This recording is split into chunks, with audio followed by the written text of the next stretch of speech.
easy now. It's that dental dude here. Have you considered a career as a dentist? How does one even become a dentist? What's the first step? What's involved in the process of application and getting into dental school? What do you need to do? Well, folks, all these questions will be answered in this video today. Before we dive right in, please don't forget to like, subscribe and hit that bell button so you can be notified of any future content as and when it turns up and I can be bothered making it. Also, please let me know in the comments section down there your feedback or questions on the subject and I'll get back to you. Or if you'd like to see any other dental related content here, the door's always open.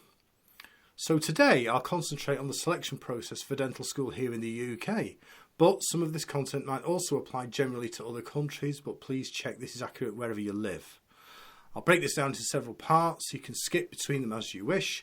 And please see the description down there for useful links and further information. Part 1. The competition. Let's start with a breakdown of how competitive dental school actually is to get into. In the UK, the standard course length is 5 years, the same as medical school, and there are a total of 14 dental schools to date offering this course. In addition to the conventional A-level route into dentistry, there are 3 dental schools, King's College London, the University of Central Lancashire and the University of Aberdeen, who offer a shortened 4-year graduate entry programme. And if you're already a graduate in medicine, i.e. a qualified doctor, wishing to pursue a career in maxillofacial surgery or medicine, King's also offers a 3-year course geared towards this.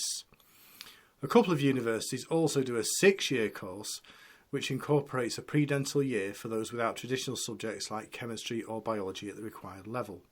Suffice it to say, though, that the majority of applicants are going to be coming straight from sixth form, and not surprisingly, the courses are massively oversubscribed. Well, why is that? Well, dentistry is a very resource-heavy degree to provide, with high costs on equipment, materials and supervision clinically, which is why there are roughly 3 times fewer dental schools than medical schools here in the UK. And according to the Office for Students, there were 10,543 medical students during the 21-22 intake, compared to just 1,109 dental students starting out on their studies. That's a tenth. Given that dentistry is perceived as a high status profession, it comes as no surprise to learn that for every successful applicant to dental school, there are 11 others who won't be successful. So how do you stand a chance? How do you load the deck in your favour? Well, that's a nice segue into part 2, what dental schools actually look for in candidates. What specific schools use in their selection of dental students varies from one institution to the next, but broadly speaking, I can break it down into the following categories: academic performance, work experience, the clinical aptitude test, the UCAT score, the personal statement, and interview performance. Let's look at academic performance first. Now, because dental school is an academically challenging course, it follows that dental schools are looking for individuals who can cope with the amount of work which will be coming your way. And trust me, there's a lot, which is both abundant and difficult and only gets harder the further along you get. The usual A-level choices for standard entry are biology and chemistry, plus 1 other. And typical offers are usually 3 A's, and having an A star or 2 would definitely put you ahead of the pack. There are other routes into dentistry.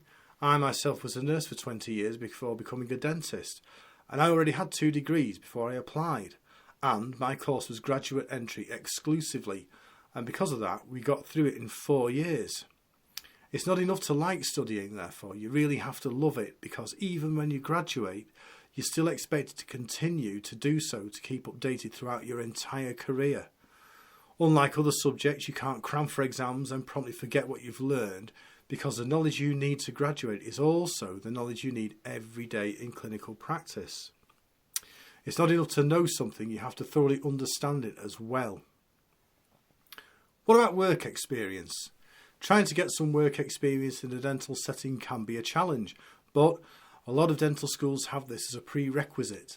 The number of days varies, so it pays to check out what specific schools require. Even if the school you want to apply to doesn't take this into account, then attending a dental practice and shadowing a dentist as they work will give you a really good idea if this is the career for you. Now I must give David Houston and the dentists and staff at Houston Group in Weston-super-Mare a massive shout out and a show of thanks for kindly offering me my work experience, which reassured me I was making the right choice in applying to dental school. In this section I'm also going to include a mention about open days. Now I'd say that attending dental school and university open days are a must. It's a chance to have a good look around, meet the staff, chat to the current students about their experiences on the course and so on. Go to as many as possible, as each school does things differently and has a different vibe. And also take a good look around the campus, at the place and facilities and get a real feeling for it. After all, it's going to be your home for a long time. Peninsula in Plymouth was my first choice and I really loved it there, but that's just me. But Plymouth is good. Most dental schools also include a presentation about how to apply their selection methods and so on, and this is absolute gold dust for you. Don't miss out. Take a notepad, ask some questions, make some notes. The next stage is a clinical aptitude test, the UCAT. So as well as your exam results and studies, most dental schools require prospective students to sit the University Clinical Aptitude Test, or UCAT. It's an examination you'll sit which is designed to assess key components of the clinical decision-making process commonly used in day-to-day practice, and it concentrates on 5 key areas. Right? Verbal reasoning, decision-making, quantitative reasoning, abstract reasoning and situational judgment. There are loads of online resources and books dedicated to this area, and maybe I'll discuss this in a separate video. For now though, it's enough to know that this forms an important part of the selection process. The main thing to remember is it isn't a pass or fail test. Think of it as a screening tool. Because the majority of applicants will have high predicted grades already, the UCAT allows universities to set a mark based upon the average scores of all the applicants and effectively screen out those who don't meet this benchmark. As such, this mark changes from one year to the next, and the emphasis different schools place on the UCAT score likewise varies. I'll leave a link down there for you to check out what this involves and some practice papers as well for you. In any case, it pays to be prepared. So as well as studying for your A-levels, this is an extra load you're going to have to cope with. Sorry. What about your personal statement? All UK applications go through a central clearing system, UCAS. And in this process there's a section where you're expected to make a personal statement in support of your application. Again, different dental schools place different weighting on the personal statement, but that means it shouldn't be overlooked. Try to tell the panel as much about you and why you think you're suited to becoming a dentist. Include all the salient information which personalises your application, and include things like work experience, additional training or achievements and so on. You don't have a real massive amount of space, so make sure it's well thought out and concise. Those who will be reading them will be reading through a load of them, so yours needs to stand out, and the more you can put down in about your experiences and achievements outside the classroom, the better. My advice would also be at least to ask a dentist to have a look at your statement and see if there are any improvements they could recommend. Finally, it's the interview stage. So everything I've mentioned previously leads to this stage, and if you get this far, well done to you, as you can guarantee there are many who haven't got this far. Now it's safe to say that all dental schools approach this stage differently as well. Some have a scenario they want you to talk about and answer questions upon. Some will have a series of mini interviews like speed dating about a range of topics or scenarios. And some might consist of a series of stations testing things like situational judgment, dexterity, etc. But if you've been on the open days, you'll have a good idea, won't you, about the tactics that each dental school employs and be familiar with what to expect. Yes, it's nerve-wracking and stressful, but so is dentistry at times. The important thing is to be as professional as possible, so get your hair cut. I know I can't really talk right now. Polish those shoes, iron your shirt, sit up straight and smile. The interview principles are the same as any other interview. You aim to present the best version of yourself to the panel and give them the impression that dental school is suited for you. Remember, all the other candidates are in the same boat as you are.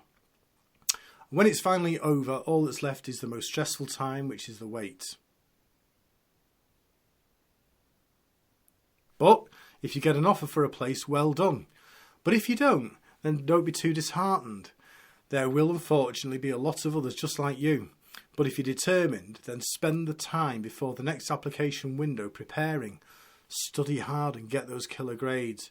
Do some good preparation and smash the UCAT. Get some more work experience in a dental surgery. Work on that personal statement into a polished gem. Attend the open days again and prepare for the interview. Now, I didn't get into dental school the first time and I went through the entire process all over again. But I did learn a lot from the first time and I got through in the end. So if I can do it, what's stopping you? Finally, I want to wish you all the best of luck in your applications and thank you for stopping by and supporting this channel. If you haven't already, please consider hitting the like button and subscribe and tap the bell and so on, so you get to learn about new content as it happens, and leave me a comment down there if you want me to discuss any further dental topics in the future. Bye for now. Let's get in the right spot. How about there? Should I lean casually? No.